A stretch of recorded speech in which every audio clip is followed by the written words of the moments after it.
એ લાવ હા હું વિચારું કે મારા વાળ કપવી નાખું, આ તો કપાવી લે. પણ માંડ તો મેં મોટા કર્યા છે. તો નો કપાવતી પણ હમણાં નાના વાળ રાખવાની ફેશન છે. તો કપાવી લે.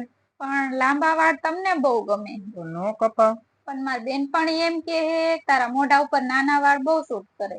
તો કપાવી લે. પણ નાના વાળ નો ચોટલો હરખો નથી વાળતો. તો નો કપાવ. વિચારું હું કે એકવાર અનુભવ કરીને જોઈ લઉં. કપાવી લે. પણ વાળ બગડી ગયા તો નો કપાવ. વિચારું હું કે કપાવી જ લઉં.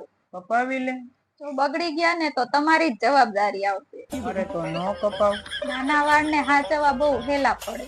તો કપાવી લે. પણ બીક લાગે હે કે બગડી ન જાય. નો કપાવ. મેં વિચારી લીધું હે કે હવે કપાવી જ લઉં. તો કપાવી લે. તો ક્યારે જાવું હે? તો નો કપાવ. અરે હું મારા મમ્મી ના ઘરે જવાનું કઉ છું. તો કપાવી લે. અરે તમે સાંભળો હો કે નહીં? તો નો કપાવ. તમારી તબિયત તો સારી હે ને? તો કપાવી લે. ક્યાં ગાંડા તો નથી થઈ ગયા ને? તો કપાવી લે. તો નો કપાવતી. તો કપાવી લે. તો નો કપાવતી. તો કપાવી લે.